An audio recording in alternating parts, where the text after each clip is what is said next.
And for that, we've been joined by Dr. Muqtedar Khan, who's Professor of International Relations at the University of Delaware. Thank you, Dr. Muqtedar, for joining us today. I'd like your take first in terms of how you see these particular developments when we talk about the peace plan. There is a lot that has been put forward by the U.S. administration and its influence, and of course other key players, including Qatar, Turkey, and other countries that have played their own role in ensuring that this happens. But in terms of the success that it entails, how do you take a look at what this would mean then as to what Gaza's future will be and what the Middle Eastern future will look like? Thank you for having me. I think the biggest relief is that aid will now flow into Gaza.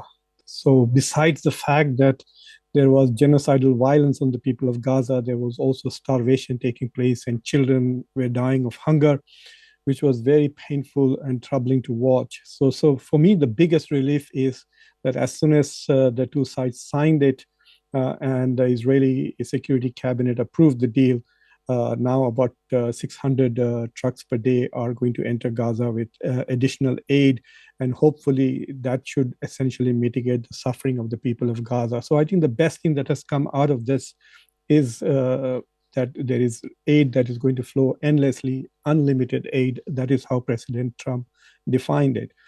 But let's be optimistic about it. The phase one has been approved, which is soon, hopefully by Monday, Hamas will release the 20 hostages who are still alive, and then the Israel has already started withdrawing apparently. But the negotiations for the second phase are going to be very difficult because one of the conditions is that Hamas has to fully disarm, and essentially it will cease to exist. It will not only have no military presence, but its entire network of assets such as tunnels, etc., will be eventually destroyed, and it will have no say in the governance of Gaza. So that must be a very difficult pill for Hamas to swallow. So we will see what happens with the second phase negotiations, but let's hope that the first phase goes through. In the long term, I think that it's going to be an entirely different Middle East if this comes through, because assuming that Hamas does disarm itself and assuming that there is a technocratic government in place with somebody like Tony Blair and Donald Trump in charge of Gaza, this is in a way direct colonization by Western countries. So there will be a period in which Gaza now will be ruled by US and UK. And I don't know how that is going to go.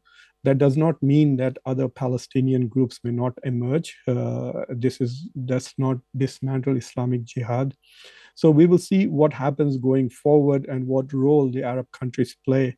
For Pakistan, this is an opportunity if it wants to play a role in the Middle East, because one of the things that is going to happen is the establishment of what is called as the International Stabilization Force.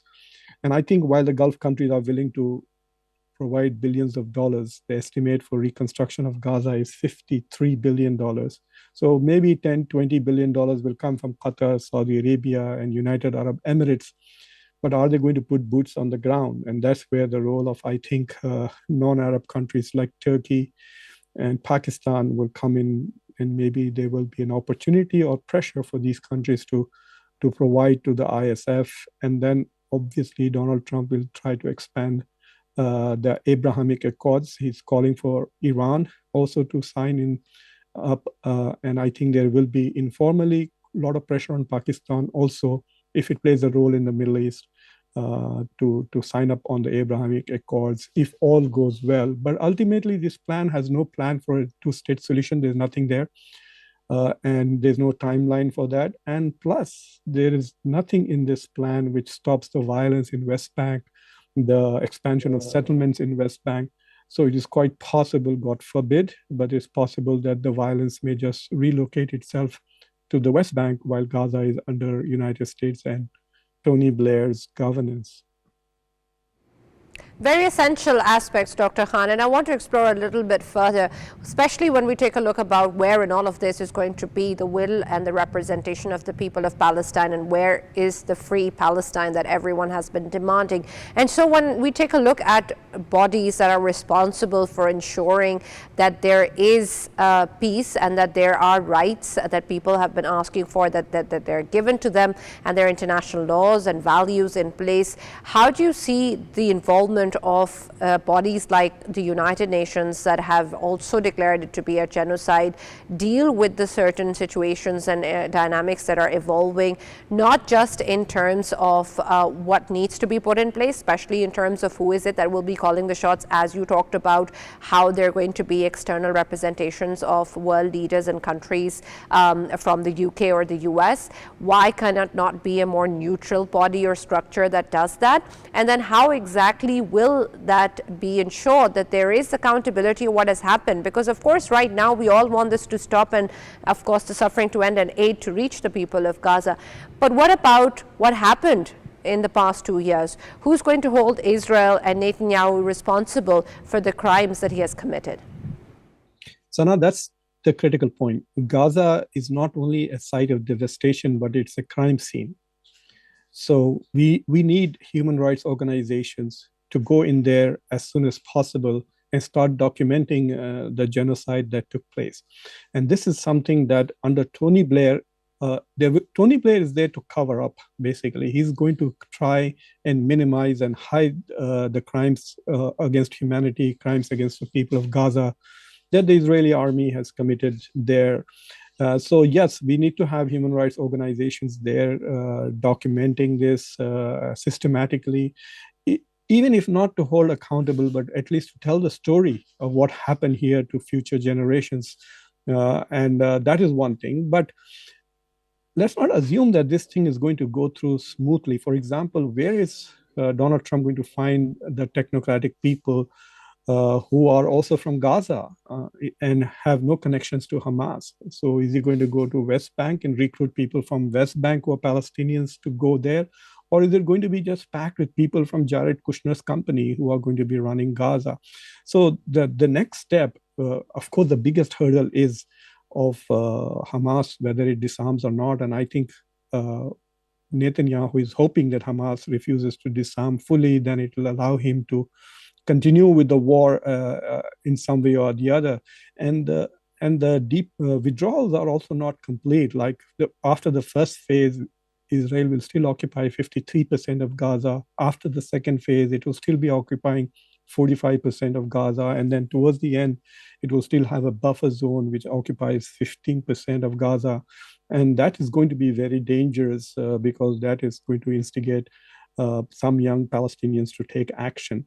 But you are right very much that there has to be some accountability. And I think there are private assurances being given to Netanyahu and others that there will be no accountability if this war stops. And let me tell you that while the Western countries have, in the past few weeks, stood up and given some lip service sort of sanctions to Smotrich and Ben Gavir, the two really right-wing extremist ministers in Netanyahu's cabinet, and some threats to ban Israel from various cultural events.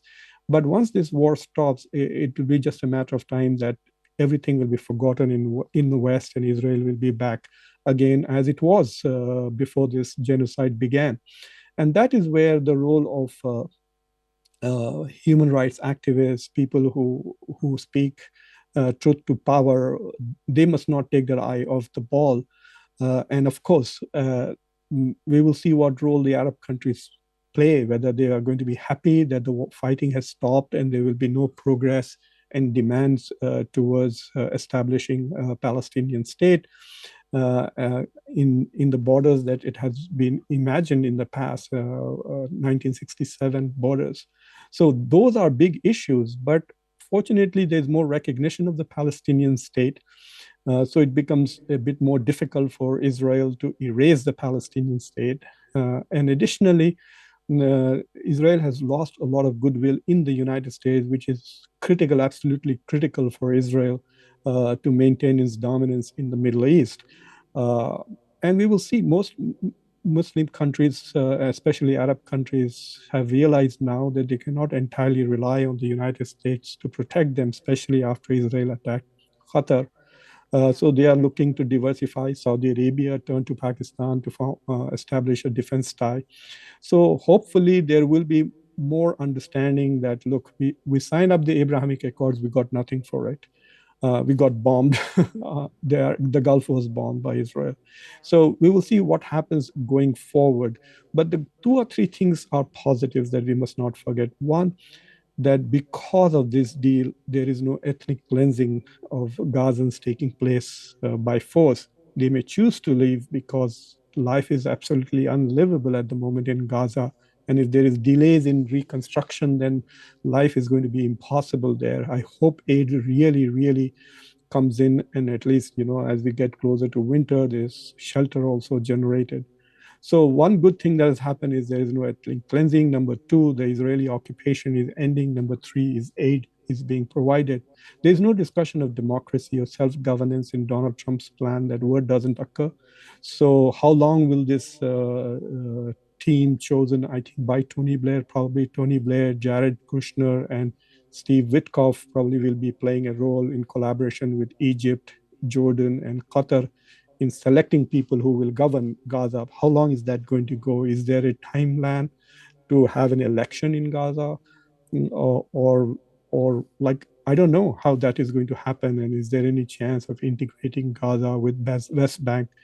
One of the reasons why there was no progress, at least in terms of official Western discourse, was because West Bank and Gaza were not united. So there was no partner for Israel to make a deal with. Will we have a partner now for peace? So those are big questions that need to be addressed. Absolutely. Thank you very much, Dr. Muqtedar Khan, for joining us and being a part of the debate and sharing your views. It's absolutely essential for us to remember these aspects because they are what will require for us to move forward for true peace in Palestine. Thank you for joining us.